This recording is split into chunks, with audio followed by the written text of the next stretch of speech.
They say a single night can't change your life.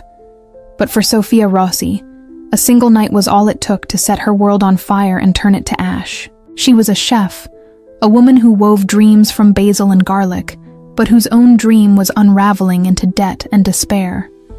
For one night, she allowed herself a moment of oblivion in the arms of a charming Italian tourist, a man whose promise to come back became a bittersweet echo in the ruins of her life. But the promise held a secret, and the night had a consequence. The man she knew as Rio, a river of easy laughter and kindness, was in truth Don Vittorio Ferro, a fortress of silence and power. Not a businessman, but the head of the Sicilian Mafia, a man whose legacy was forged in iron and blood, and for whom lineage is the only law that matters. Their connection wasn't sealed with a goodbye kiss, but with a life growing inside of her, binding her to a world she never knew existed. And he returns not with a request, but with a decree, claiming not the woman he met, but the heir she carries.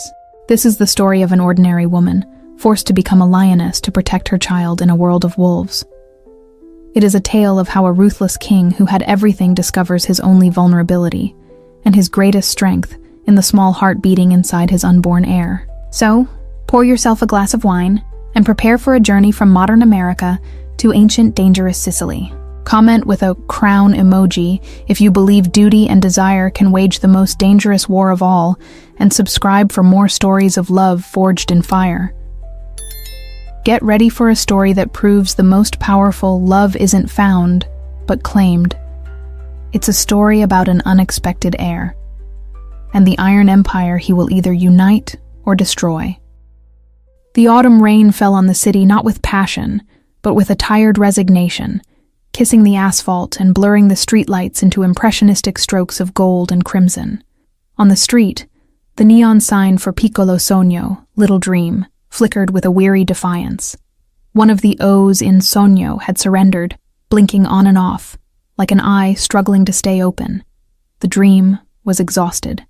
Inside the kitchen, the air told the truer story. Beneath the vibrant, hopeful notes of fresh garlic, basil, and the sweet, simmering tomato sauce that was Sofia's soul in a pot, there was a cold, metallic undercurrent. It was the scent of desperation. Sofia stood with her back to the door, her shoulders a tight line beneath her stained white chef's coat. Her hands, usually so deft and purposeful as they danced over fresh pasta dough, now trembled almost imperceptibly as she sorted a stack of papers on the stainless steel counter. They weren't order tickets. They were bills. Each white sheet was a silent executioner. She felt the familiar knot tighten in her stomach, cold and heavy as lead. The overdue rent, a stark, bold number. The wine supplier who now only accepted cash.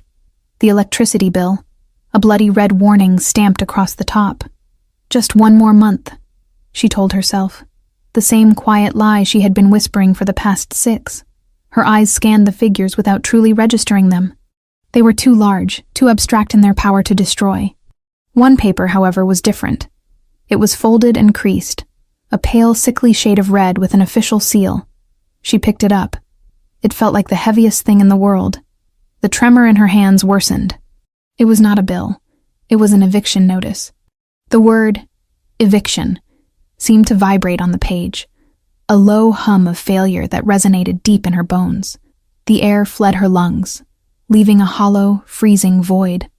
The sound of the sauce simmering on the stove, once a comforting lullaby, now sounded like a mocking laugh.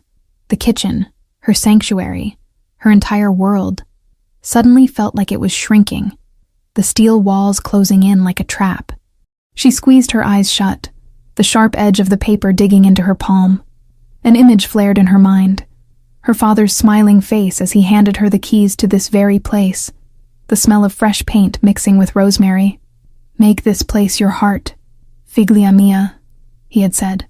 And now, her heart was being foreclosed on. She did not cry. Tears were a luxury she could no longer afford. Instead, a cold, quiet fury began to climb her spine.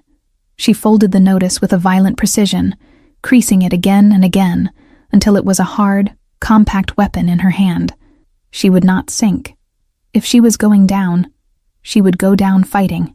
It was with this chilling fire in her veins that she stepped out of the kitchen and into the rainy night, unaware that she was walking directly into a much larger inferno. The food festival was an island of light and noise in the wet darkness. Loud music and the buzz of hundreds of conversations spilled from a grand pavilion, promising warmth and life. To anyone else, it was an invitation. To Sophia, with the eviction notice jammed in her apron pocket like a shard of ice against her skin, it felt like an insult. She was there on obligation, serving miniature portions of her signature lasagna from a cramped stall in the corner, a contractual duty she now bitterly cursed. Her smile for the passing patrons was a well-rehearsed mask, stretched taut over the storm raging inside her. The air inside the pavilion was thick, a chaotic symphony of scents. The sweet perfume of freshly fried cannolis dueled with the briny tang of marinated olives and the earthy, decadent aroma of truffles. Crowds drifted like a slow-moving river, anonymous faces laughing, eating, living lives that suddenly felt a million miles away from her own. She served the last portion, the silver tray now empty and smeared. The smile on her face finally faltered, then collapsed. Leaning back against the counter, she let the full weight of the day, the week, her entire life, wash over her. That's when she heard the voice. "Scusi." It was quiet, yet it possessed a rich, deep texture, like a vintage Barolo. It wasn't loud, but it cut through the festival's cacophony like a sharpened knife. Sophia lifted her head, preparing to force another smile, but the words died on her lips. He stood on the other side of her counter, tall, dressed in a simple elegance that spoke louder than any brand a dark cashmere sweater, perfectly tailored trousers. But it wasn't his clothes that held her motionless. It was his eyes. They were dark, intensely focused, and they were looking at her not as a hungry customer, but as if he were reading the pages of a rare and fascinating book. A ghost of a smile played at the corner of his lips. "It seems I am late to the party," he said, his voice laced with an Italian accent that was both smooth and precise. He gestured to the empty tray. "A tragedy. I was told this was the only stall worth visiting." A flush of warmth crept up Sophia's neck, chasing away the chill. In that instant, under the focused weight of his gaze, she wasn't the failing chef. She wasn't the woman who had just been handed the death sentence for her dream. She was the artist he had come to admire. "The artist seems to have run out of paint," she replied, the words coming out with a wry huskiness she didn't recognize as her own. His smile widened slightly, reaching his eyes. They crinkled at the corners. Then the artist must be thirsty. He glanced around the chaotic pavilion, then met her gaze again, a silent question passing between them. "Allow me to find us somewhere quieter. I believe a masterpiece, even a culinary one, deserves a proper conversation." He didn't wait for an answer. He simply held her gaze, a silent assurance that with him, for a little while at least, she could forget the blinking neon sign and the cold, heavy paper in her pocket. And for the first time that night, Sophia felt a flicker of something she thought had been extinguished forever, a tiny, dangerous spark of hope. She untied her apron. The dream may be exhausted, she thought, but for tonight, she wasn't. The hotel room was a silent sanctuary suspended above the pulsating city. Outside, the rain had softened to a whisper, its tears streaking down the vast plate-glass window and transforming the streetlights into rivers of gold and red. Inside, the only light came from a single low-wattage lamp that bathed the space in an intimate amber glow. They had been sitting in opposing armchairs, a glass of red wine in each of their hands. The cacophony of the festival had been replaced by a silence so dense it felt alive. Sophia could hear the quiet splash of wine as he refilled his glass, the gentle tick of a clock she couldn't see, and the sound of her own breathing, which felt entirely too loud. Ryoshi knew him only by this fluid, simple name did not press her with questions. He watched her. The way he held his glass, with a calm, steady grip, was a stark contrast to the almost imperceptible tremor in her own hands. "You build entire worlds on a plate," he said finally, his deep voice filling the space between them. "I tasted your passion tonight, Sophia, and your fight." The air grew thin. No one had ever described her work, her life that way. He saw past the failing business and the tired smile. He saw the warrior. He rose, not with the predatory energy she might have expected from a man so confident, but with the slow, deliberate grace of an anchor settling into its harbor. He stopped before her, reaching out a hand, not to touch her, but to take her glass. Their fingers brushed for a fraction of a second. It wasn't a touch. It was an electric current, a silent, undeniable jolt that shot straight to her core. He placed both glasses on the side table. The soft clink of crystal against wood was the only sound. When he turned back to her, the geography of the room had changed. The space between them was smaller, denser, charged. He knelt before her, bringing his eyes level with hers. He did not invade her space. He made it sacred. He lifted a hand, and Sophia's world slowed to a crawl. His fingers hovered a millimeter from her cheek, pausing in the air like a held breath, a promise. She could feel the warmth radiating from his skin, smell the faint scent of rain on his cashmere sweater, and the earthy aroma of wine on his breath. She closed her eyes. It was all the permission he needed. His touch, when it came, was impossibly gentle. A shocking tenderness from a man who radiated such strength. It undid her. A soft sigh escaped her lips. A sound of surrender. He leaned in, and the kiss was not a collision, but a discovery. It was slow, deep, a conversation without words. It wasn't about taking, it was about finding. It was the easing of a pain she had carried for so long, a yielding to a calm she had never known existed. Her fingers, which had been clenched, uncurled and gripped the fabric of the armchair. His hand moved from her cheek to the nape of her neck, his thumb stroking the frantic pulse he found there, gently soothing it. He stood, lifting her with him as if she weighed nothing. The weight of the world, the eviction notice, the failing restaurant, the broken dream seemed to dissolve in that single fluid motion. The camera of her memory would later pull back, framing their silhouettes against the rain-streaked window. His hand rested securely on the small of her back, a gesture of quiet possession, of protection. He guided her out of the frame, and the image lingered on the 2 wine glasses, standing side by side on the table. Outside, the rain finally stopped, the storm inside and out finding a moment of peace. The first thing Sophia noticed was the light. It was not the tired, gray light that usually filtered through the window of her small apartment above the restaurant. This was a soft, silver light, flooding the room with an ethereal calm. The rain was gone. The world outside was washed clean. She opened her eyes slowly, luxuriating in the feel of the impossibly soft Egyptian cotton sheets against her skin. For a long, blissful moment, she didn't move, just breathed. The knot of anxiety in her stomach, her constant companion for so many months, was gone. In its place was a lightness, a stillness she hadn't felt in years. She turned. The other side of the bed was empty. The pillow still held the faint indentation of his head and the subtle scent of sandalwood in him. A familiar, cold panic began to prickle at the edges of her newfound peace. Of course, it had been too good to be true. A dream. An escape. Then she heard the soft click of the main door. Rio entered the room, holding 2 white porcelain cups. He had changed from the sweater into a simple linen shirt. The sleeves rolled up to his forearms, revealing strong, capable wrists. His dark hair was slightly damp, and in the clean light of morning, he looked younger, less enigmatic.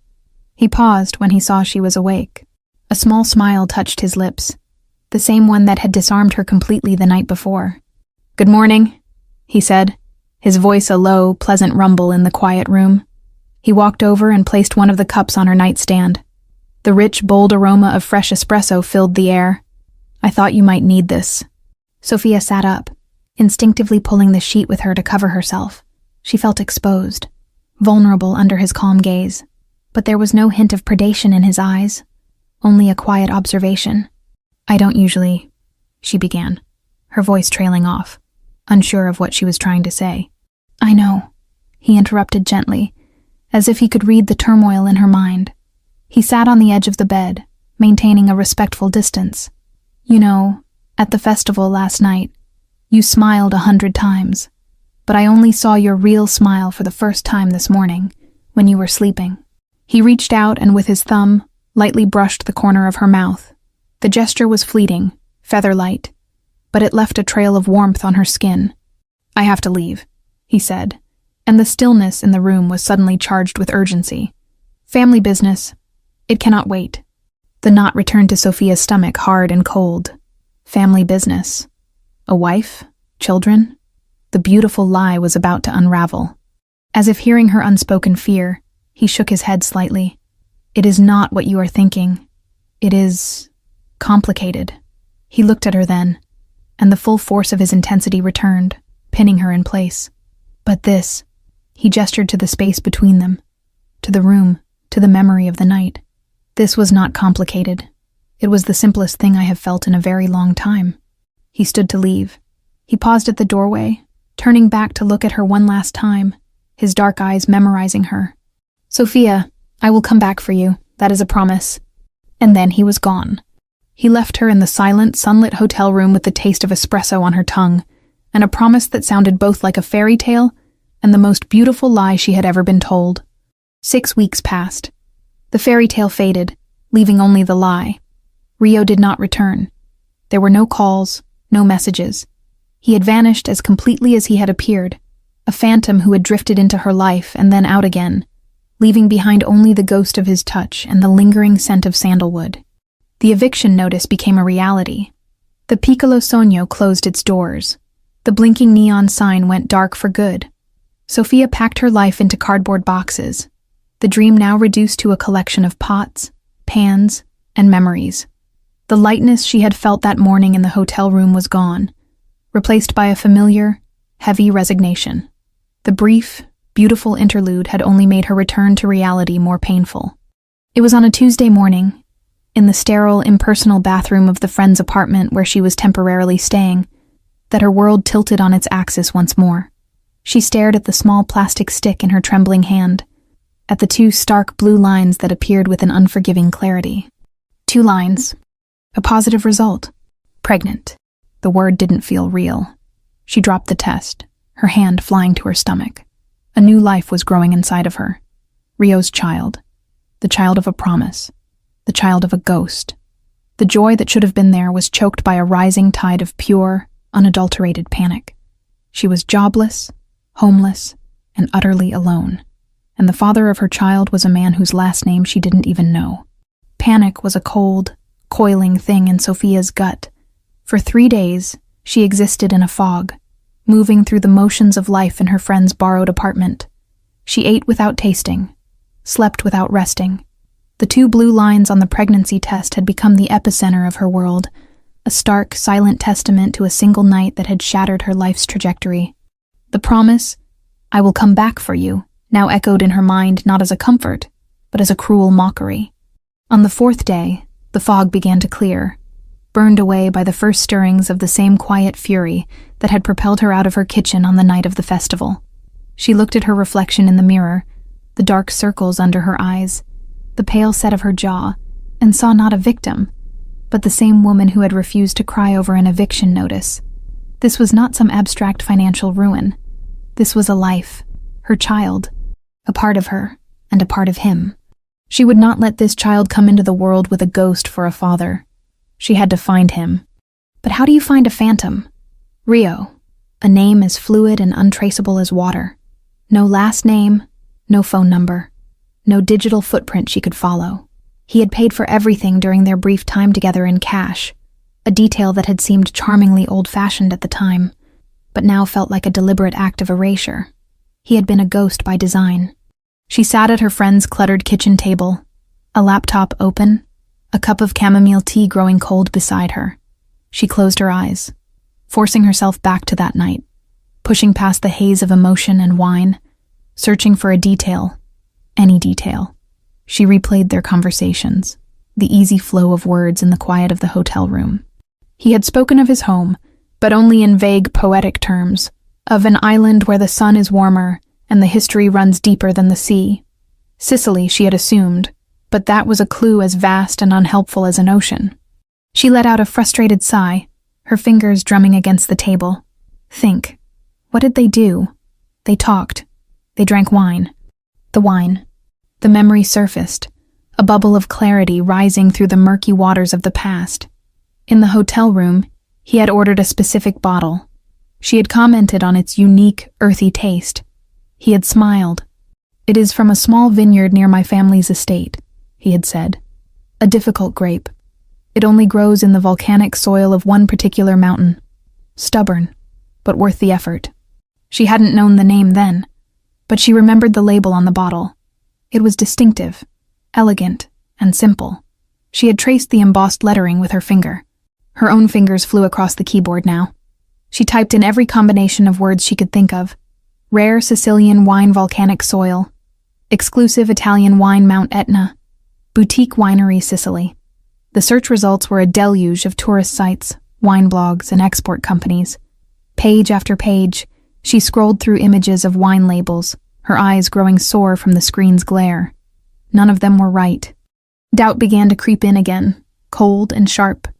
Was she chasing a memory that her own desperate mind had embellished? Was he even from Sicily? Or was that just another part of the story he'd spun for a lonely chef? She pushed the laptop away, rubbing her temples. She stood up and walked to the window, staring down at the indifferent city streets. He had felt so real.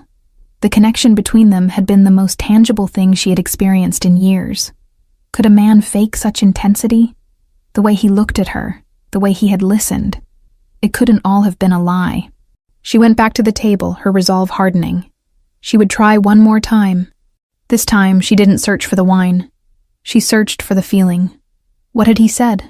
Stubborn, but worth the effort. It described the grape, but it also described him. It described her. She focused on the label again in her mind's eye. It wasn't flashy. It was all text. A name. She began typing the most exclusive, high-end wine importers in the city, cross-referencing their online catalogs with Italian varietals. It was a tedious, soul-crushing process. An hour passed, then another. Just as she was about to give up, to finally accept that Rio was a ghost she would never catch, she saw it. On the digital wine list of a Michelin-starred restaurant's private cellar, there it was. The label was unmistakable. Stark white, with elegant, severe black lettering. Vino di Ferro. Ferro's wine, iron wine. Her heart hammered against her ribs. Ferro. It wasn't a place. It was a name. A family name. Her hands trembled as she opened a new search tab. This time she did not type Rio. She typed Ferro Family Sicily. The results were instantaneous and terrifying. The first links weren't to wineries or sun-drenched villas. They were to articles from major news organizations, both Italian and American. The headlines were stark. Ferro clan tightens grip on Sicilian port. The Iron Empire. How the Pharaohs built a dynasty on silence and fear. U.S. Justice Department targets Pharaoh organization in transatlantic probe. The articles spoke of a powerful, shadowy organization, a dynasty that had ruled its corner of Sicily for generations, with a quiet, unyielding authority. They were not just winemakers. According to the articles, they were one of the most powerful and feared Mafia families in the world. An empire of iron. Sophia felt the blood drain from her face. Her stomach churned, and she had to grip the edge of the table to steady herself. This couldn't be right. This was a world of violence, of shadows, of cold-blooded power. It had nothing to do with the man who had spoken of stubborn grapes and had touched her cheek with such impossible tenderness. Her eyes scanned a lengthy article from a major news magazine, detailing the family's structure. Her gaze snagged on a name, the current head of the family, a man who had taken over after his father's recent death, a man known for his cold, calculating business sense, and for consolidating the family's power with ruthless efficiency. She clicked on the accompanying photograph. The world stopped. It was him. But it was not him. The man in the photo stood on the steps of a grand, ancient-looking villa. He wore a perfectly tailored dark suit, not a soft cashmere sweater. The easy smile was gone, replaced by a mask of cold, unreadable calm. His eyes, the same dark, intense eyes that had looked at her with such warmth, were now chillingly remote, surveying the world as if he owned it. This was not Rio, the charming, poetic tourist. This was a king in his fortress. The caption beneath the photo read, Don Vittorio Ferro. The name echoed in the silent apartment. Don Vittorio Ferro.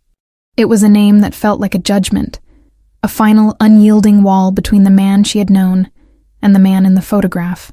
Sophia stared at the screen, her mind struggling to reconcile the two images. Rio, Vittorio, the gentle lover and the cold Don. The man who had spoken of stubborn grapes was the same man described in articles as a ruthless strategist, the head of a criminal empire. The irony was so bitter it tasted like acid in her throat. The wine he had shared with her, Vino di Ferro, wasn't just a wine. It was a brand, a declaration of ownership. He hadn't shared a secret with her. He had served her his own name in a glass. She pushed away from the laptop as if it were burning, stumbling back until her legs hit the edge of her friend's sofa. She sank into the cushions, wrapping her arms around her stomach, a primal, protective gesture. The life growing inside her was no longer just the child of a phantom lover. It was the heir to an empire of iron and fear, an heir to the name Pharaoh. A wave of nausea, sharp and unrelated to her pregnancy, washed over her. She thought of her own father, a man who ran a simple bakery, his hands always dusted with flour, his loudest outburst a laugh that shook his whole body. She had been raised on the scent of baking bread and the simple ethos of hard work and honesty. The world Vittorio Ferro inhabited was an alien planet, a dark parallel universe governed by rules she couldn't begin to comprehend. Her fear was a living thing, a cold dread that settled deep in her bones. This wasn't a world for a child. It wasn't a world of scraped knees and bedtime stories. It was a world of whispers, of long shadows, of debts paid in blood. Her son or daughter would not be born into that. She would not allow it. For a day, her fear was paralyzing. She read more articles, each one a nail in the coffin of the man she called Rio. She learned of the Pharaoh's power, their reach, their business, that spanned from shipping ports to political influence, all built on a foundation of omerta, the code of silence. Vittorio was not just a participant. He was the architect of its modern iteration. He was described as more dangerous than his forefathers because he was smarter, colder, and hid his violence behind a veneer of legitimate enterprise. Then, slowly, as the shock receded, the fear began to calcify. It hardened from a quivering, shapeless dread into something solid and sharp. It became resolve, the same stubborn resolve Vittorio had admired in the grapes he'd described. He had no idea she possessed it too. She was not some damsel in distress. She was a woman who had tried to build a dream with her own two hands and had fought until the very end. She would fight for her child with that same ferocity. But what was the fight? Running. Hiding. The thought was tempting. She could disappear. Change her name. Raise the baby somewhere quiet where the Pharaoh name was just a whisper from another world. But the articles made one thing terrifyingly clear. The Pharaoh's reach was global. Their power was in information. Sooner or later, he would find out. And what would a man like that do if he discovered he had an heir he never knew about? An heir that had been hidden from him. The thought was more terrifying than any confrontation. He would not just come for the child. He would come for her. No. Hiding was the lamb's strategy, waiting for the lion to find it. She had to do the one thing the lion would never expect. She had to walk into the den herself. She wouldn't go to him for money or for help. She would go to him to state a fact, to draw a line in the sand. To tell him about his child, yes, because he had a right to know, but also to make it clear that the child would have no part in his world. She would offer a compromise, an arrangement, anything that would keep her baby safe and clean, away from the shadow of the Pharaoh name. It was a naive hope, a desperate gamble, but it was the only move she had. The decision settled a strange calm over her. Her objective was clear. The path, however, was a terrifying unknown. How does a chef from a failed restaurant in America request an audience with a man like Don Vittorio Ferro? She couldn't just call him. She couldn't just show up. Her research led her to the legitimate face of the Pharaoh Empire. Pharaoh Imports, a luxury goods company with a sleek corporate office in the heart of the city. It was the public front, the clean, manicured hand that hid the iron fist. It was her only way in. Sophia stood before her full-length mirror, her hand resting on her still flat stomach. She saw the fear in her own eyes, but beneath it, she saw a flicker of something else, something fierce and unyielding. It was the look of a mother, a lioness, preparing to face a lion to protect her cub. She took a deep breath. She booked a one-way flight to Palermo, Sicily, using the last of her savings. Then, She walked into the imposing glass and steel lobby of Faro Imports. She approached the severe-looking receptionist, her heart hammering but her voice steady and clear. "My name is Sofia Rossi," she said, her voice betraying none of the terror she felt. "I need to arrange a meeting with Mr. Faro. It's a personal matter." She knew they would refuse, but she also knew that the mere mention of her name in this building would be like a stone dropped into a quiet, dark pool. The ripples would spread. They would investigate her, and they would report back to their king. She was no longer chasing a ghost. She was summoning a monster, and she prayed she would have the strength to face it when it turned its eyes on her. The flight to Sicily was a journey through a disorienting veil of time. Sofia left the familiar, frantic energy of her American city and landed on an island that seemed to breathe with the weight of centuries. The air that greeted her as she stepped off the plane was different, thicker, scented with the sea, wild herbs, and something ancient, like sun-baked stone. It was the world Rio had described, a place where history ran deeper than the sea. Now, standing on its soil, she felt that depth not as a poetic romance, but as a crushing, intimidating force. She had received no reply to her request at the Faro Imports office. There was no confirmation, no rejection, just a profound, unnerving silence. Yet, she knew she had been heard. She felt it in the unnervingly smooth process at the Palermo airport, the way a black car was waiting just outside the terminal. A man in a dark suit holding a simple sign with her last name, Rossi, printed on it. There was no question of who he was or who had sent him. The ripples had reached the shore. The drive was silent. The man did not speak, his eyes hidden behind dark glasses, his hands steady on the wheel. They left the city behind, climbing into the rugged, beautiful hills. Ancient olive groves, their trunks gnarled and twisted like old men, gave way to sprawling vineyards. Sofia saw Mount Etna in the distance, a slumbering giant, a plume of smoke rising lazily from its peak. This was his land, the volcanic soil, the stubborn grapes. Every beautiful detail was now tainted with the chilling reality of what that beauty was built upon. The car turned off the main road, passing through a set of immense wrought-iron gates that opened for them without a sound, as if by magic. The name Faro was subtly worked into the intricate scrollwork. They proceeded up a long, cypress-lined driveway, and then the fortress came into view. It wasn't a villa. It was a citadel, an ancient, honey-colored stone compound that seemed to grow organically from the very rock of the hillside. It was surrounded by high walls, but its position on the crest of the hill was its true defense, offering a commanding panoramic view of the entire valley below. It was breathtakingly beautiful and utterly impregnable, a gilded cage. The car stopped in a stone courtyard where the air was filled with the scent of jasmine and the gentle sound of a fountain. The driver opened her door, and another man, older, with silver hair and a face carved from granite, met her on the steps. "Miss Rossi," he said, his voice polite but devoid of warmth. "The dawn will see you now." He led her through cavernous, cool rooms filled with dark, heavy furniture, priceless-looking art, and a silence that absorbed sound. Her footsteps on the marble floors seemed sacrilegiously loud. This was a house of ghosts, of power passed down through generations. She could feel the weight of them, of the secrets held within these thick stone walls. Finally, they arrived at a pair of large carved wooden doors. The man opened them and gestured for her to enter. The room was a library, its walls lined from floor to ceiling with leather-bound books.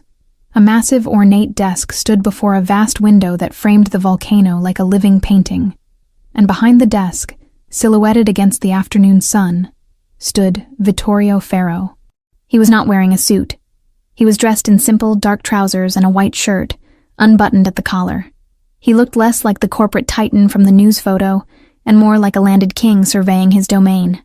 As she stepped into the room, he turned from the window, and for a heart-stopping moment, he was Rio. The way the light caught the planes of his face, the quiet intensity in his posture, it was all achingly familiar. But then his eyes met hers, and the illusion shattered. The warmth she remembered was gone, replaced by a cool, analytical stillness.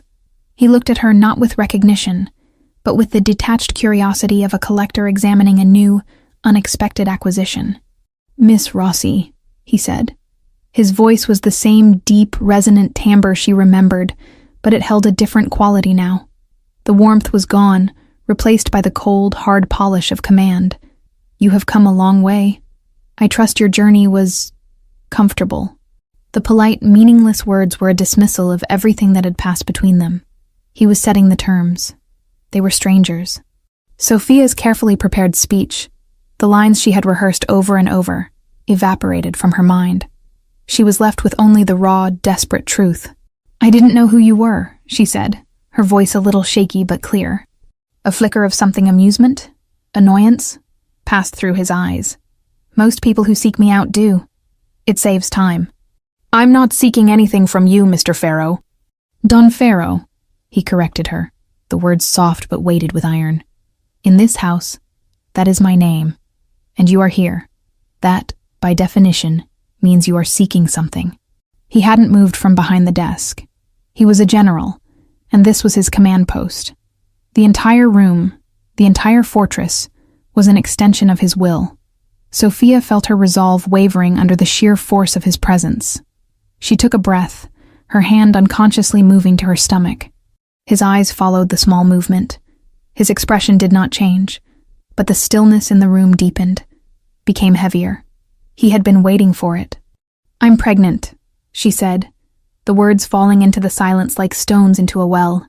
"It's yours." Vittorio did not react. There was no shock, no denial, no joy, no anger. He simply watched her, his gaze unwavering, as if he were confirming a piece of intelligence he had already received. The silence stretched, becoming a form of interrogation, a tool to unnerve her. She refused to look away. After a long moment, he finally spoke, his voice dangerously quiet. "I know." Of course he knew. He had known from the moment her name had been flagged at his New York office. He had investigated her, dissected her life from a distance. The realization that her desperate search for him had been a pointless exercise, that he had been watching her all along, was a cold violation. "The child," he continued, his voice leaving no room for argument, "is a pharaoh. It will be born here, in this house. You will be provided for. You will want for nothing." It was not an offer. It was a decree. The words she had planned to say about compromise, about keeping the child away from his world, died in her throat. They were meaningless here. She had walked into the lion's den not to negotiate, but to be devoured. "No," she managed to say, the word a small, defiant spark in the oppressive atmosphere. "No, my child will not be a part of this." For the first time, he moved. He walked around the massive desk, closing the distance between them. He stopped just a few feet from her, close enough that she could feel the intimidating energy radiating from him. He was bigger than she remembered, his presence filling the room. He was no longer a silhouette, but a terrifying reality. "You misunderstand me, Miss Rossi," he said, his voice dropping to a low, chilling register. "That was not a request. You and the child. You are now a part of this. You came here to tell me I have an heir. You have done your part. Now, you will accept mine." He looked down at her stomach, his gaze possessive, absolute. "That child is my blood, my legacy, and it belongs to me." The cage was gilded as promised. Sophia was given a suite of rooms in a private wing of the fortress. The windows, tall and arched, overlooked a terraced garden where the scent of lemon blossoms and rosemary drifted on the warm air. The furniture was antique and elegant. The linens were softer than anything she had ever touched, and her closet was gradually filled with clothes she had not chosen, in styles she would never wear, all exquisitely made and perfectly tailored. A quiet, older woman named Elena was assigned to her, a constant, silent presence who anticipated her needs before Sophia could voice them, serving her meals, drawing her baths, and tidying away any trace of disorder. She wanted for nothing, and she had nothing. Her passport had been taken for safekeeping. Her phone, after one futile attempt to call her friend in the States, a call that wouldn't connect, vanished from her nightstand, replaced the next day by a new, unfamiliar model that, she discovered, could only make calls within the fortress walls. She was not a guest. She was a precious asset, a vessel for the Pharaoh heir, and she was under constant, silent surveillance. The politeness was the most suffocating part of her imprisonment. No one ever raised their voice. No doors were ever audibly locked. Yet, she knew with a chilling certainty that the moment she tried to walk past the cypress-lined driveway, a polite but immovable man would appear to gently guide her back inside. The first week was a blur of impotent rage. She paced her beautiful rooms like a trapped animal, the silence of the fortress amplifying the furious monologue in her head. She refused meals. She dismissed Elena with curt, angry gestures. She demanded to see Vittorio, only to be told by the stone-faced majordomo, Silvio, that the Dawn is occupied. She saw him only from a distance. Sometimes, through her window, she would see him crossing the courtyard, deep in a low, serious conversation with other men in dark suits. He never looked up. It was as if she were a ghost in his ancestral home, her presence acknowledged but irrelevant to his daily life, which hummed along with the ruthless efficiency of a well-oiled machine. He wasn't ignoring her. He had simply absorbed her into his world, filed her away under resolved, and moved on. This casual erasure of her will was more infuriating than any open conflict. By the second week, her rage had exhausted itself, leaving behind a hollow, aching despair.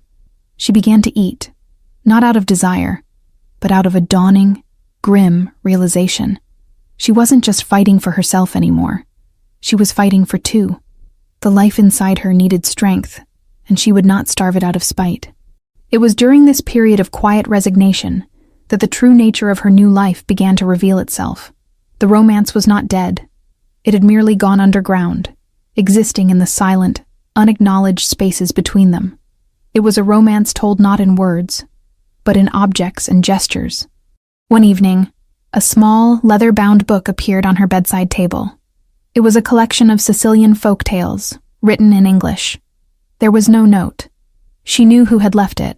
It was an acknowledgement of her isolation, a quiet offering. It was a gesture from the man who had seen the artist in her, not the Don who saw only the mother of his heir. A few days later, after a meal she had only picked at, Elena appeared with a different dish. It was a simple, perfect cacio e pepe, a dish she had mentioned in passing to Rio on their one night together, telling him how its simplicity was its genius. Her heart ached at the memory. He had remembered. Vittorio Ferro, the cold-blooded strategist, had remembered a scrap of conversation from a man he was pretending to be, and had ordered his kitchen to replicate it. He was communicating with her in the only language she had ever truly mastered: food. She began to answer him in kind. Using the small private kitchen attached to her suite, she started to cook for herself. At first, it was just to reclaim a piece of her identity, but then she found herself making a little extra. One afternoon, she made a small rustic apple crostata. When Silvio came to her rooms on some pretext, she offered him a slice. "For the Don," she said, her tone carefully neutral. "He works too hard." She didn't know if he would accept it, or if it would even reach him. But that evening, the plate was returned to her suite by Elena, empty. There was no thank you, no acknowledgement. There didn't need to be. It was a parry and thrust in a silent, intimate duel. Their most potent interactions happened when they were in the same space, pretending the other didn't exist. Once, late at night, unable to sleep, she wandered into the grand library. She hadn't expected to find him there, but he was, sitting in a worn leather armchair, a glass of amber liquid in his hand, staring into a cold fireplace. He didn't seem to notice her at first. The mask was down. In the dim light, she saw not the Don, but a man who looked profoundly weary, the weight of his empire pressing down on him. She saw the ghost of Rio. He looked up then, his eyes locking with hers across the silent room. The mask slipped back into place. The air crackled with everything they refused to say. Her anger, his possessiveness, the memory of a gentle kiss, the reality of their gilded cage. Her hand went to her stomach, the small swell now just beginning to be visible beneath her clothes. His eyes followed the movement, and his jaw tightened. It was not a gesture of tenderness, but of ownership, a reminder of why she was here, a reminder of his victory. Sophia turned and left without a word, her heart pounding. The war between them was not over. It had simply changed battlefields. It was no longer a fight for her freedom. but a fight for her soul, waged in remembered conversations, shared dishes, and stolen glances across silent, lonely rooms. It was a battle to remind the unbending man of iron that the woman he had caged still had a heart of fire. For weeks, the fortress was a world unto itself, hermetically sealed, its routines governed by the silent, unyielding will of its master. Within its walls, the only conflict was the quiet, simmering one between Sofia and Vittorio. Outside, however, the world had not stopped turning. An empire like the Pharaohs was not maintained without enemies, and a king who suddenly acquires a secret heir is a king with a new, exploitable weakness. Sofia knew nothing of this. Her world was the garden, the library, and the ever-present watchful eyes of Vittorio's men. She began to find a fragile rhythm in her captivity. The morning sickness of her first trimester gave way to a surge of second trimester energy. Her body was changing, the gentle curve of her belly a constant, miraculous reminder of the life she was protecting. She swam laps in the cool blue water of the estate's pool, the exercise a small act of rebellion, a way to keep her body strong and her own. She and Vittorio continued their silent dance. He left English newspapers for her. She left him simple, nourishing meals she knew he rarely took the time to eat.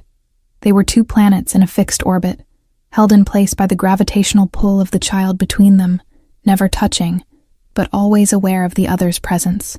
The illusion of peace was shattered on a deceptively beautiful Tuesday afternoon. The sun was warm, and a gentle breeze carried the scent of orange blossoms from the groves below.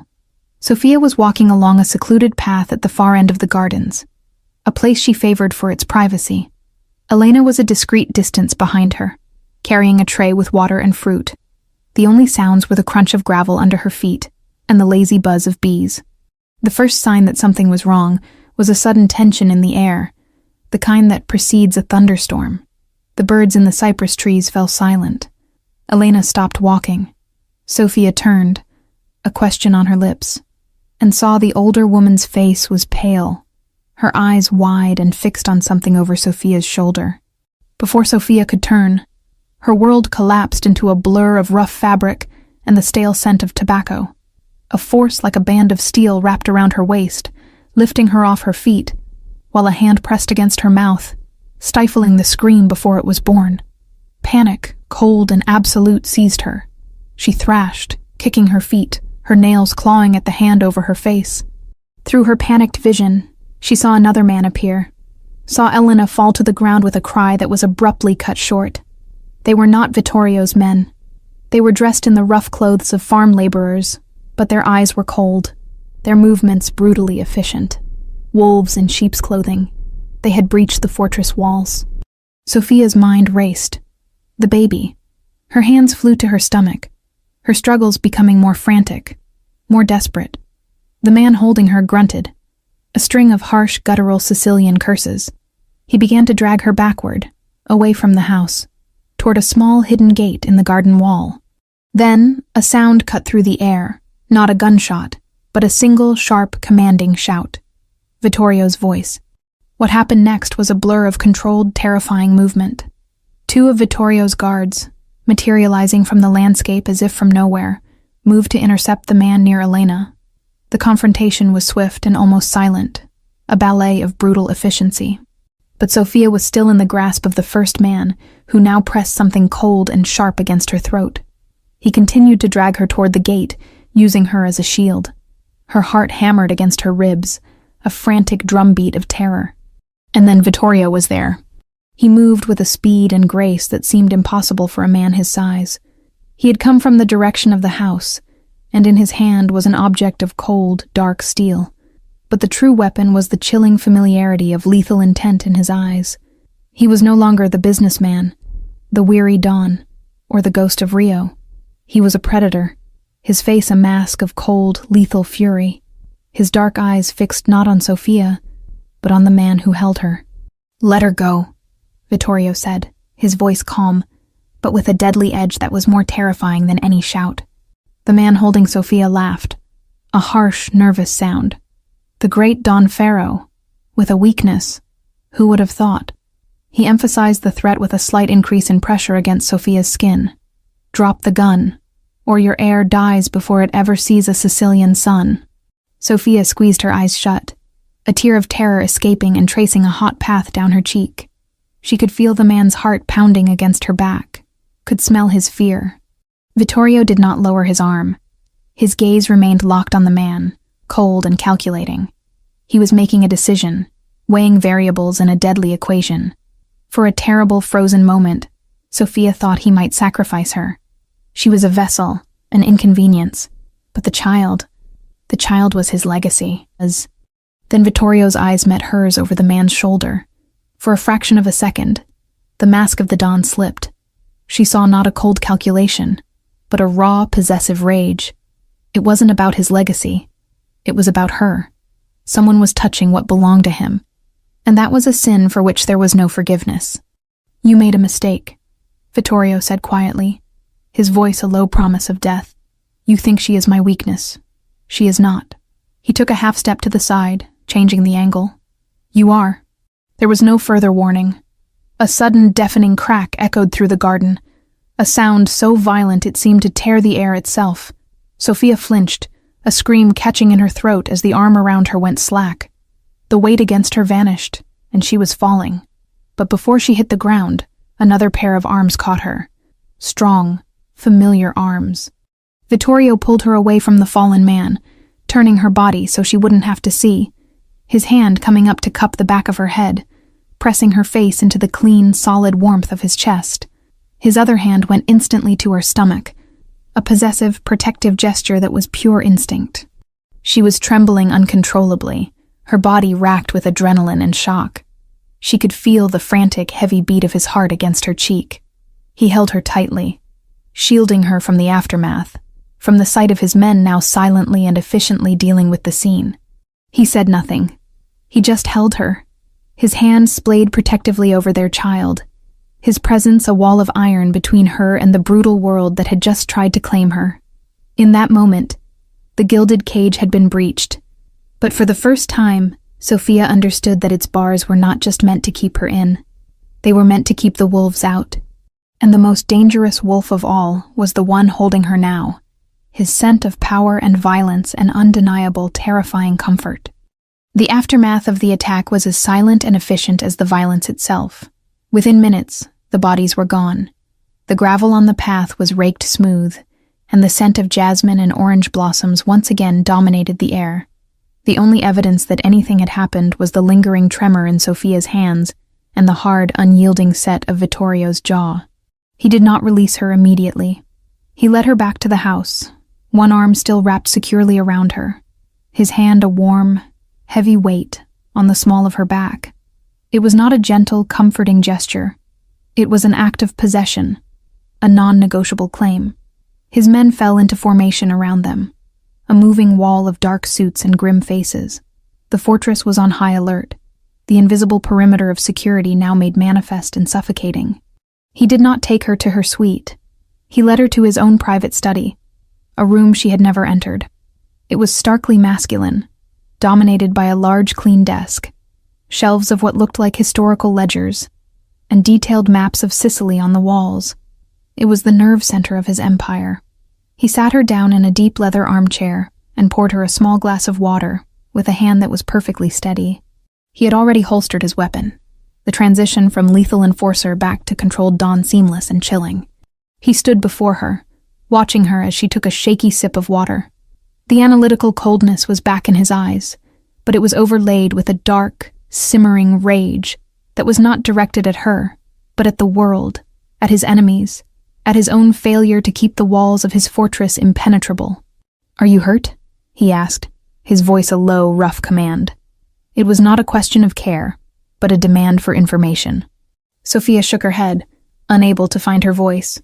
She touched her throat where the knife had been. There was a thin, shallow scratch, already beating with blood.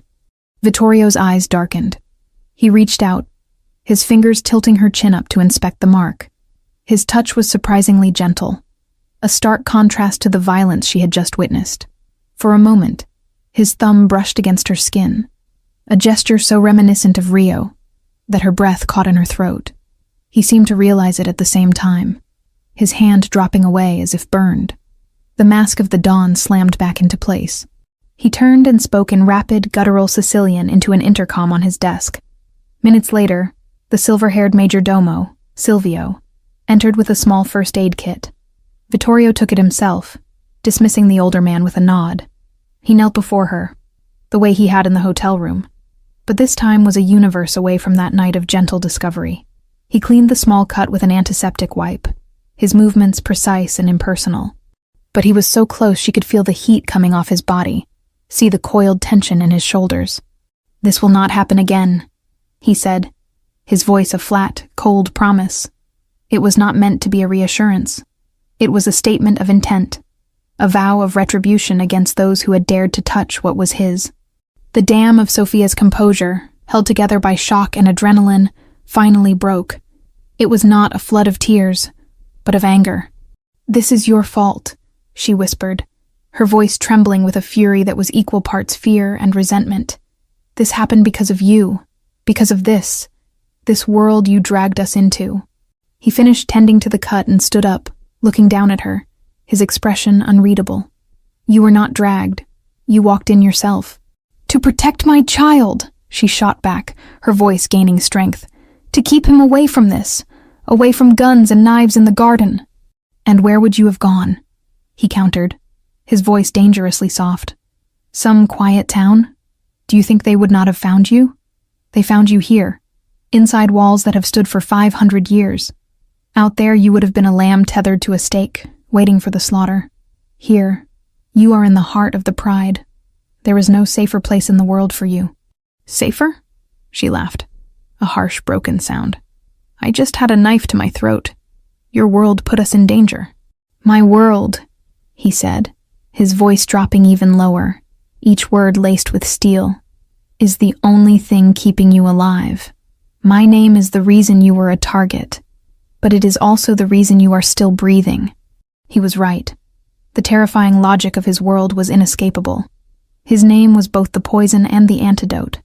The silence that fell between them was different now. It was not the silence of avoidance, but the silence of two adversaries who have finally laid their weapons on the table and acknowledged the brutal truth of their situation. "Who were they?" she asked, her anger giving way to a weary need to understand. He hesitated for a moment, as if debating the merits of sharing any intelligence with her. "The Rinaldi family," he said finally. "Vultures. They see a new heir as a chance to destabilize, to create a power vacuum." He began to pace the room, the controlled energy of a caged panther radiating from him. "They made a calculation, that I would be weakened by sentiment, that I would hesitate." His eyes met hers, and she saw a flicker of the cold fury from the garden. They calculated incorrectly. In that moment, she understood something profound about him. His control, his coldness, was not a lack of emotion. It was a shield for it. The rage he felt at her being threatened was so immense, so volcanic, that he had to encase it in iron to keep it from consuming him and everything around him. He wasn't unfeeling. He was terrifyingly full of feeling, all of it bent toward the singular purpose of power, control, and now, a brutal form of protection. "From now on, you do not go anywhere without me," he stated, his back to her, as he stared out the window at his domain. "Not the garden, not the library, not even the dining room.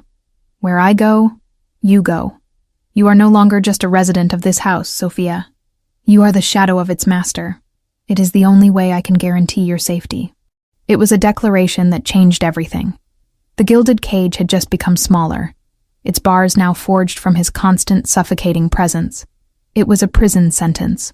But it was also, in the brutal, twisted logic of their world, the first time he had truly acknowledged her not as an asset, but as a partner, however unwilling, in a war she was only just beginning to understand. The truce was not one of peace, but of shared danger. A truce forged in the heat of a single gunshot. Vittorio was true to his word. Sophia's life became inextricably tethered to his. She was a silent, watchful presence in his study as he conducted business in clipped, coded phone calls. She sat across from him in the formal dining room, sharing meals in a tense, crackling silence that was more intimate than any conversation. She walked beside him through the gardens, always flanked by a phalanx of grim-faced guards. Her gilded cage had shrunk to the size of his shadow. The forced proximity was a strange form of torture. It stripped away the last vestiges of the phantom, Rio, replacing him entirely with the cold, calculating, and dangerously protective Don Farrow. Yet, in the quiet, unguarded moments, she saw glimpses of the man beneath the iron. She saw the exhaustion in his eyes late at night, as he reviewed ledgers, the way he would rub the back of his neck when he thought she wasn't looking. She noticed he started keeping a glass of milk on his desk for her, never mentioning it, just ensuring it was there. And she, in turn, would leave a plate with a simple sandwich for him, a silent acknowledgement of his sleepless nights. They were developing a language of care, unspoken and deeply reluctant. The estate became a fortress on high alert. Guards patrolled the perimeter day and night. The sense of being watched was constant, the air thick with a tension that never dissipated. The Rinaldi family, having failed in their brazen attack, had gone to ground, but Vittorio knew it was not a retreat. It was the quiet before a final, desperate assault. The storm broke on a wild, tempestuous night 3 weeks later. A ferocious wind howled down from the mountain, lashing the fortress with sheets of rain that beat against the thick stone walls like angry fists. The power flickered and died, plunging the estate into a disorienting darkness, lit only by the emergency backup system's dim, ghostly glow and the violent flashes of lightning that illuminated the ravaged landscape. It was the perfect cover for an attack. A deep tremor shuddered through the stone floor, coming from the direction of the main gate. The deafening vibration was followed instantly by a distant, angry rattling that was not thunder. Vittorio was in his study with Sofia when it happened. He had been staring out the window, his body coiled with a tense anticipation, as if he had been expecting it. At the sound of the disturbance, he didn't flinch. He simply turned, his face a mask of cold, lethal calm. "Silvio," he barked into the intercom. "Lock it down, the West Wing, now!" He moved to a large, ornate cabinet that Sofia had assumed held antique books. Instead, he unlocked it to reveal a glint of dark, polished steel. He took something heavy and metallic, the sound of it clicking into place echoing ominously in the room. "Stay here," he commanded Sofia, his voice flat. "Do not open this door for anyone but me." "Where are you going?" she asked, her heart pounding with a fear that was not just for herself, but for him. "To end this," he said, his eyes meeting hers. In them, she saw no fear, only a chilling final resolve. He was about to leave when a sharp, intense pain shot through Sofia's lower back, stealing her breath. She gasped, her hand flying to her stomach, which had tightened into a hard, unyielding knot. Vittorio stopped, his hand on the doorknob. "What is it?" I don't know," she breathed, as another wave of pain, stronger this time, washed over her. "It's too early. The baby's not due for another month." His eyes widened almost imperceptibly, the first crack in his iron composure. The timing was a catastrophic coincidence, a cruel twist of fate. His fortress was under siege, and his heir was choosing this exact moment to be born. For a fraction of a second he was torn. She saw the war in his eyes. The Don, whose duty was to lead his men and defend his home, and the father, whose instinct was to protect the mother of his child. The chaotic sounds outside grew louder, closer. His men were being pushed back. He made his choice. "Silvio," he roared into the intercom. "The birthing room. Prepare it. Now. And get Elena." He turned back to Sofia, his decision made. He strode over to her, scooping her into his arms as another contraction seized her. "They will not have this house," he murmured, his voice a low, fierce growl against her hair. "And they will not have my son." The journey through the fortress was a surreal nightmare. The emergency lights cast long, dancing shadows on the walls as Vittorio carried her, flanked by 2 of his most trusted guards. The muffled chaos of the battle outside became the soundtrack to Sofia's intensifying labor pains. He took her not to her suite, but down a series of corridors to a part of the house she had never seen, a fortified section deep within the oldest part of the building. The birthing room was clearly a contingency plan he had prepared for long ago. It was a simple, clean room, stocked with medical supplies, its windows protected by heavy iron shutters. Elena was there, her face grim, but her hands steady. Vittorio laid Sofia on the bed, his movements surprisingly gentle. He brushed a stray strand of hair from her sweat-dampened forehead. "You are safe here," he said, his voice softer than she had ever heard it. Silvio appeared at the door, his posture urgent, his face streaked with grime. "Don, they've breached the East Terrace. We need you." Vittorio looked from Silvio's urgent face to Sophia's, now contorted in pain. He was being torn in two. "Hold them," Vittorio commanded Silvio, his voice ringing with an authority that left no room for argument. He turned back to Sophia, taking her hand in his. His hand was large, calloused, the hand of a man of command, but its grip was firm and steadying. "Breathe, Sophia," he said, his eyes locked on hers, forcing her to focus through the agony. "Just breathe. I am here." And he stayed. As the sounds of the struggle for his home raged outside the reinforced door, Don Vittorio Ferro, the Iron King of Sicily, held the hand of the woman he had taken captive. He coached her through each wave of pain, his voice a low, steady anchor in the storm of her body and the storm outside. He was no longer the Don, no longer Rio. He was simply a man, watching in raw, terrified awe as his child fought its way into a world of chaos. Hours passed. The sounds of conflict slowly subsided, replaced by an eerie silence. And then, a new sound filled the room, a raw, powerful cry, the cry of a newborn. Elena cleaned the baby and wrapped him in a soft white blanket, placing him in Sophia's exhausted arms. He was small, perfect, with a tuft of dark hair and his father's intense, unblinking eyes. Vittorio stared at his son, his face a mask of profound, unguarded emotion. The iron shield had melted away, revealing the man beneath, humbled and forever changed. He reached out a hand, his finger, forged for command, now stroking the baby's soft cheek with reverence. Silvio knocked and entered, his expression weary but triumphant. "Don Ferro, the estate is secure. The threat has passed."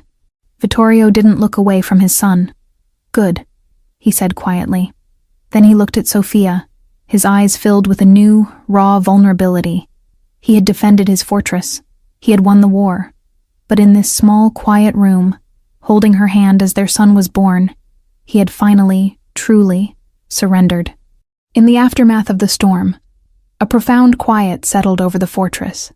The rain had stopped, and the rising sun cast a soft, clean light over the Sicilian hills, washing away the shadows of the violent night. The scent of wet earth and jasmine replaced the acrid smell of gunfire. The battle was over. The Rinaldi threat extinguished not with negotiation, but with the brutal finality that had defined the Pharaoh name for generations. But inside the walls of the ancient home, the victory felt distant, insignificant. The true seismic shift had happened not on the battlefield, but in a quiet, fortified room. Sophia spent 2 days in the sanctuary of the birthing suite, her world shrinking to the miraculous, tiny being in her arms. She named him Marco, a simple, strong name, untethered to the dynastic weight of his forefathers. Vittorio was a constant, yet unobtrusive presence. He would enter the room silently, his large frame seeming to fill the space, and simply watch them. He rarely spoke. He didn't need to. The questions, the awe, the raw, unshielded emotion were all there in his eyes. The iron mask of the Don was gone, and she wasn't sure it would ever fit him properly again. He was a man remade. He would reach out and let Marco's tiny fingers wrap around his own, a look of stunned wonder on his face. He saw not a legacy, not an heir, but his son, and when he looked at Sophia, it was with a gaze stripped of possession and power, replaced by a deep, unsettling reverence. He no longer saw the vessel of his heir. He saw the woman who had fought like a lioness, who had faced him down, and who had given him this impossible gift in a room filled with the sounds of war. On the 3rd day, she felt strong enough to return to her own suite. Vittorio carried Marco, his movements still laced with a new, unpracticed tenderness, while Elena helped Sophia. When they entered her rooms, something was different. The ornate, heavy furniture she had always disliked was gone. In its place was a comfortable, simple rocking chair, a beautiful, hand-carved wooden crib, and on the table, a vase filled with wild flowers she recognized from the garden path. It was a room remade for a mother and child, not for a beautiful prisoner. Later that evening, Vittorio came to her rooms alone. Marco was sleeping in his crib, his small chest rising and falling in a peaceful rhythm. Sophia was standing by the open window, looking out at the first stars pricking the twilight sky. "The Rinaldi business is finished," Vittorio said, his voice quiet, breaking the comfortable silence. "The threat is gone. You are safe." "We are safe," she corrected him gently, not looking away from the window. He was silent for a long moment. "Yes, we are." He came to stand beside her, not too close, but sharing the same space, the same cool evening air. "Sophia, the world outside these walls is complicated, but what happened in that room, it was simple, the most real thing in my life." He finally looked at her, and his eyes were clear, holding none of the old shadows. "When I was a boy, my father told me my life was not my own. It belonged to this family, to this name. Every choice was made for me. Duty, legacy, honor. I never questioned it. I became what I was supposed to be. Iron, Pharaoh." He paused, his gaze drifting to the sleeping child in the crib. "But when I saw him, when I saw you, I understood. A legacy of iron is a cold, heavy thing. It is a chain, not a foundation. I do not want that for him. I do not want a life of choices made for him." He turned to face her fully, and the vulnerability in his expression stole her breath. "And I do not want that for you." He reached into his jacket and pulled out a passport. Her passport. He held it out to her. Beside it, he held out a second one, a newly issued passport for Marco Rossi. And finally, a thick envelope. "This is yours," he said, his voice steady, though she could see the effort it cost him. "The envelope contains more than enough money for you and Marco to go anywhere in the world, to live comfortably for the rest of your lives. I have arranged for a car to be ready.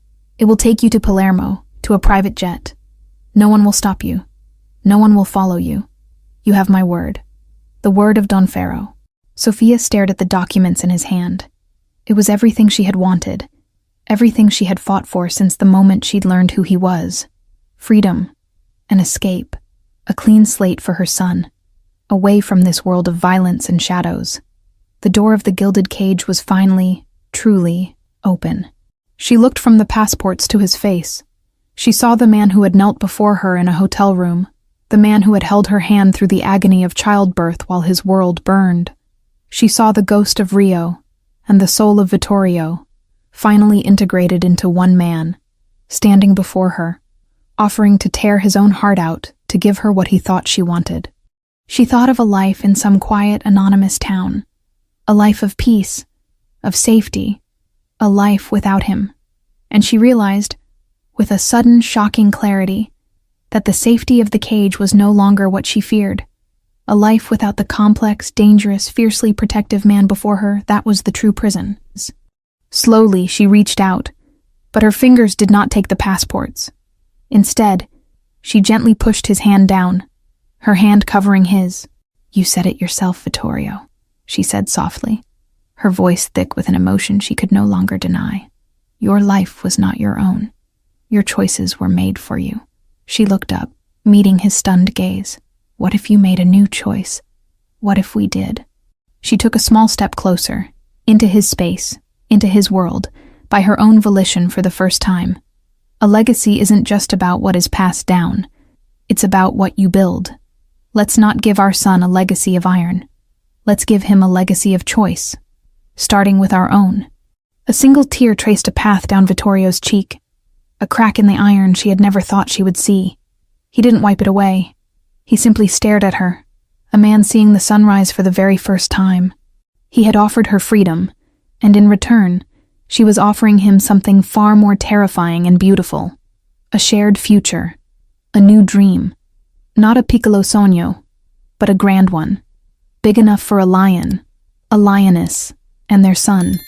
A legacy not of iron, but of a love that had been forged in fire.